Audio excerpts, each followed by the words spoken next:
The fraud of subject divisions. Students need an aim so that they can learn on their own. Standardized lectures are just a trick. They need a way to deploy software, build side projects, and turn them into small startups. They don't need to know what ASCII or Unicode is. They need an aim that they can handle. They'll take care of the rest. Nobody needs help with education. Nobody.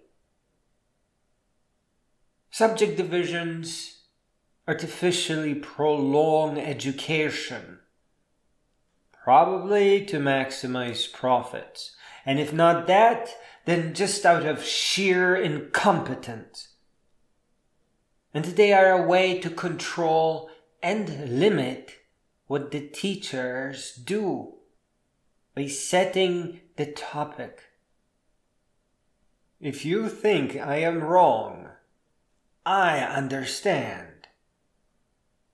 But tell me, where the lectures against religious indoctrination are, because they are pretty gosh darn important. All that can ever do is lead to war and division and suffering and poverty. Where is the classroom that says that God is made up and it doesn't exist? Where is the classroom that does the children justice? Well, that's how setting what the subjects should be controls what is acceptable to be said in a school. Reality be damned. Where's the class that speaks about preventing people from fracturing into a life of crime? Nobody is born a criminal. A 3-year-old is just a 3-year-old. They are not a criminal. Where are the lectures that speak about disproportionate mass incarceration of those who are uneducated and fractured and trapped by poverty? Where is the class that speaks out against fighting in war? Those are children against children. They don't know the politics or the corruption or what the leaders are thinking, probably not thinking anything at all. They just know that they will go to prison if they don't fire their guns. Where is the class against that? Come on! How many videos do you have to see on the internet to understand it's just one family? Do you really think that CS50 is more important than life-changing education, wisdom, greatness, and world peace? Has our culture made it sound like a cliché? Well, it isn't. There cannot be a future without world peace. There cannot be a future without universal basic income. Yes, there will be inflation, and all the billionaires will suffer for it. But the people who are worried about living in the streets or not having a bite to eat for the evening, or being even trapped within borders of some sinking nation, will gain the ability to travel the world to afford food. The world will improve. It won't suffer for it. The fortunes will destabilize, absolutely, but they are small potatoes compared to the amount of money that is needed to help every person on earth to live and learn in dignity. Everybody knows that once divided into subjects, knowledge is rendered useless. Everybody except for students who don't yet have that experience necessary to see through the lie. But it gets even worse, because subjects can be further diluted by interjecting useless off-topic information. This is such a terrible thing that it does not reveal evil or arrogance or elitism. It simply shows that the teacher is horribly uneducated and just happy that they have landed a paying gig. The better the liar, the more of a playable push-around they will have to be to retain the position that they lied themselves into. And since the real corruption begins just above the teachers, a push-around is the best kind of teacher or professor. Like doctors who ignore the Hippocratic oath and prefer treatment over prevention, teachers prefer to gag their students with interesting and colorful facts instead of inspiring them towards actual greatness, actual knowledge, or as this example is about to show, computer science. CS50 is a tough example to start with, but you just need to focus on the results. Computer science is an opportunity to enable students to build and deploy small startups or side projects. And this opportunity is wasted on algorithms, data structures, and artificial intelligence. These and other topics similar are a pleasure for students to play with. They are sunny Sunday afternoons, perhaps sunny Sunday mornings before getting out of bed. What students need, what they need to know, is how to deploy self-scaling computer networks that then they can program via visual programming languages that all the graduates work on and rely on. A visual programming language is not for kids. Computer programming is really complex, and the large computer programs are nowhere within the grasp of a standard programming language.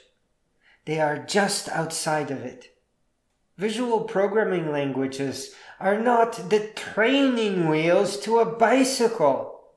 They are the future of software development. Now let's switch on something more illustrative, perhaps more enlightening. In my philosophy class, which was strictly about Descartes, right before the finals, a student asked, "Who is this Descartes guy that's going to be on the finals?" There was nothing wrong with this student. He seemed really cool. It was the teacher who was fake. He was a liar, a pretender, and a wannabe. He was nowhere near the status of a philosopher that he claimed to be. He scoffed at my index cards. With a smile told me Rand was not a philosopher. And destroyed, burned down to the ground, a beautiful opportunity to inspire a classroom to love of wisdom and greatness. I would start with Socrates, with the aim to kill God. Socrates, who quite clearly was forced into silence and death. The stories are made up. What he was really told is either you die or your students will die. And if you open your mouth one more time, it will be both and your family. And Socrates, like always, chose the harder right. And as always, the victors wrote the history. Come on! The father of philosophy did not concern himself with the death of a chicken. He passed away so that his students could go on. But Descartes it is, as both, believe it or not, we're talking about the same goddamn thing. Indoctrination, in as far as they could or couldn't. Use of indoctrination to limit healthy minds into a workforce is a filthy and ancient trick. Dawkins, in his response to What If You're Wrong, Lynchburg, Virginia, undermines religion from the correct angle. I'll let you search for that. And this is where the fool that taught me philosophy in college should have been headed towards. It is not that I think, therefore I am, but that I all too easily believe what I am born into. Therefore, at least at first, I cannot be me. Come on. From here, Nietzsche and the death of God, who was also limited by religion. There were lines that he did not want to cross. And then within moments after that, the class should have turned to criminals self-indoctrinating into dead ends. There is no one teaching anybody the life of crime. That's an emergent subculture. It is born out of poverty and stupidity. Today, like Socrates, and you know what? No doubt Descartes. Nobody can really speak out without getting suspended or fired.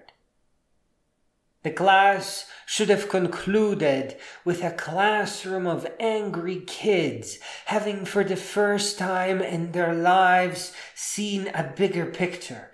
Not students being offended that their fundamental beliefs are being questioned, but offended because those beliefs were false.